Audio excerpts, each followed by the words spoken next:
I think this was super interesting, and I almost worked on this instead of my PhD. Motor mapping is actually an insanely complex computation you do in your brain.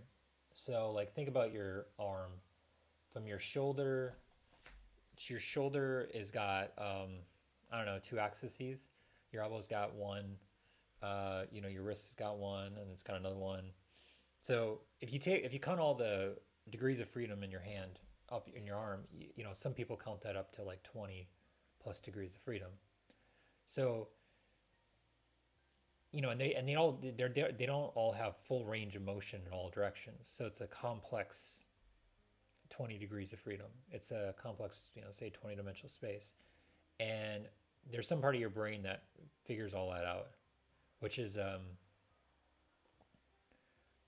from an engineering point of view is a really complicated problem. Like when we have robotics, we even there like we can we basically can figure some of the stuff out for our robotics and kind of tell it where it's going wrong and tell it what to do, but our brain kind of figures this stuff out by itself. So how do I sum this down? Do you believe in the future? Yeah, I guess I do. I believe it will improve. But he's talking about there's more gamers. Motor mapping is super interesting. I'm just gonna talk about what I want to talk about. Interesting. I'm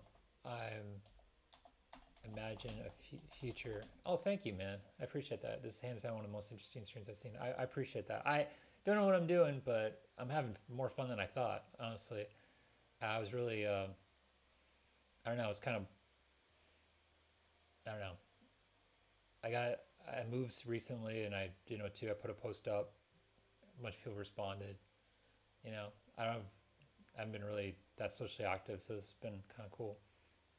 And stream stuff wasn't as hard to set up as I thought. So yeah, I'm hoping to do this again. Uh, maybe a little less intense. Maybe I could start doing focus topics, but let's keep going for tonight. For tonight, I appreciate that. I really do. The feedback is really really nice when you're kind of floating out here. So thank you. I will. I will. And I appreciate it. I really should be. Yeah, people that are following me. Yeah, yeah. I set that up. Isn't that cool? Oh yeah, I point this way. Yeah. I'm mirrored. I see. I'm looking at my thing now. Yeah. Yeah, yeah. If you guys, I don't know if you guys stream, but there's the Ob Studio, and then you have to get Streamlabs, and there's widgets. Anyway, it was interesting to learn. I was setting that up today. Anyway, motor mapping. Oh yeah, so let me try to condense this into like an interesting response for this guy. So this is actually a future I always imagined that gaming will have. I was really interested back in the day in like I call them like kinesthetic gloves. There's probably a better name for it. Let me search. Let's see what happens if I search kinesthetic gloves. Yeah, that's right. Okay. Yeah. Okay. I totally didn't make that up. Glove wear or even sleeves. That's what I'm imagining. Like sleeves that capture full arm and finger range of motion, which they like to abbreviate to ROM, by the way. I think this will give us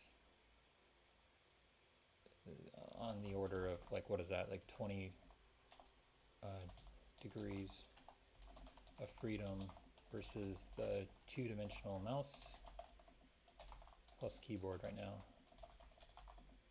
Oh, sweet. I did my undergrad research on kinesthetic gloves. Yeah, that's cool.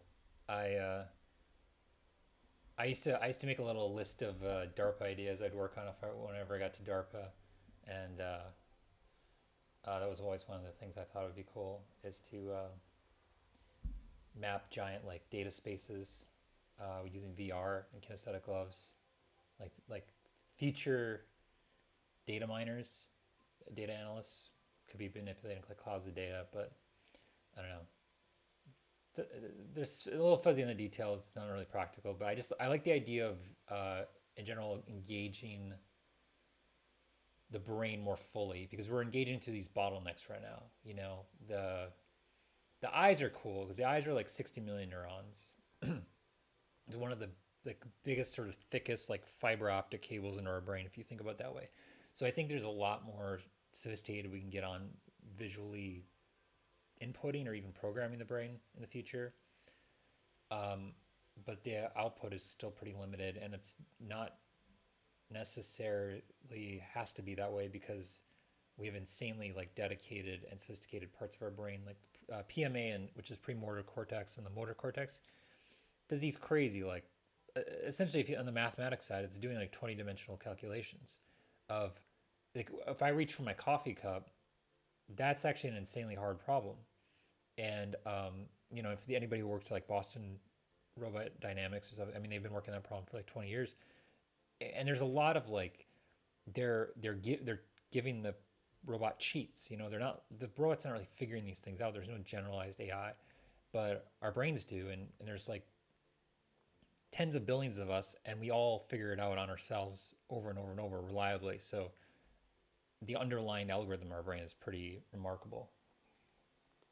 And then if you study somebody who's you know already figured out how to use their arms and hands like most people, um, it's an insanely complex problem. So this is actually way more studied in primates. There's a lot of primate labs where they crack open their skulls, put implants on their motor and premotor cortex. I interviewed at for a lab in Berkeley to work in a lab for a guy, and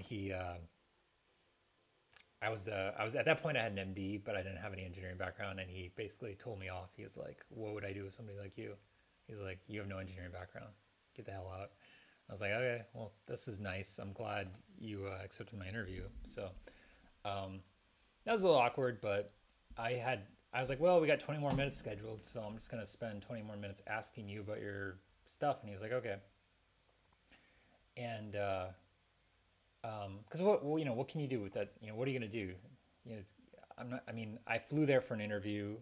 And I wasn't gonna walk out, so I was like, I might as well make the best of this. So he's actually he just started his own company now. I don't hate the guy or anything. It's just uh, you know he's a very focused. You know he probably didn't want to spend much time training somebody, and he's a he's a he's a total like educational psycho. He I think he had a mech E, an electrical engineering background both. He did a postdoc in robotics or something, and then he um, anyway yeah, so the reason I brought the monkeys and his lab is because they were basically trying to understand the motor code of the brain. And that's actually a really complicated problem. And so, like, it's crazy because all these different parts of your brain figure out the thing it needs to do. So, like with hearing, it's a time series problem, you know, and so you're the mechanical parts of your ear is already doing basically a Fourier analysis. Um, it's like we actually have mechanical Fourier decomposition, you know, because of the cochlea and hairs of our ears. And if you don't know what I can explain what Fourier analysis is, and it's really not as complicated as they make it seem.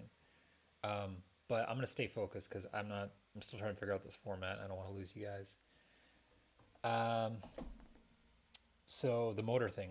My point is, it's super impressive what the brain can do when it's even just controlling one of your arms because again, it has so many dimensions to it. It's literally has it's not even discrete or sorry binary.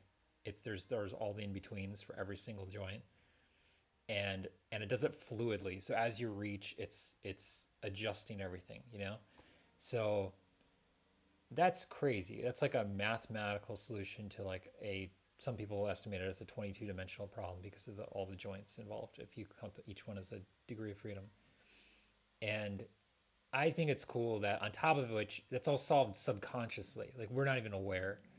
So one like far flung thing I was always interested in is how to translate problems in a way that our brain would able to like engage and solve with more of its sort of computational ability. This is a very sci-fi kind of idea. It's not very fleshed out. But my one thought I always had was like maybe if we could take data problems and translate them into motor problems or motor space, like some kind of problem, and you translate to a motor space, your brain could deal with that really well because your brain kind of deals with a high dimensional motor space. Um, the specifics of how that works, I don't know, but it got me interested, really interested in kinesthetic sleeves and stuff like that for a little while. Um, Let me keep tapping on an answer, and I see there's more questions, which I'll get to in a second. Let me just, I don't want to have too many threads, kind of a multitasking disaster sometimes. Okay, so motor mapping, we're talking about motor mapping, kinesthetic sleeves. Um, I think if you combine this with really immersive VR, like better VR than we have now. I mean, I think it's getting better. I think they keep reducing the latency, like they're down to like 20 microseconds or something. Um, and I know one of the big issues is they're going to get the ability to, render parts of the screen so they don't have to render the full screen, which is going to supposedly speed up their reaction. I'm not sure if that approach is going to work, but anyway, we combine this with immersive VR. I think we can have a immersive eye to brain to hand environment. Let me put a separate sentence here. I know I write a little densely. I apologize. I will get better at that. I just haven't. Yeah, academics really ruins your ability to communicate. It's really terrible. Um, I feel like I regressed when I went from clinic to science because in clinic you constantly explaining things in rooms to the lay people, and then um, they really pride themselves on not being understood in academics. But anyway, um, I think if you combine this with immersive VR, I think we can have immersive hand to brain to eye to hand to brain environment that can see some of the motor bottlenecks we have now with a keyboard and mouse or game controller. All right, let's call it a day on that response and keep moving on. Okay, so let me go back to chat here. Oh, I appreciate that. I don't know what I answered in Reddit, but let me see.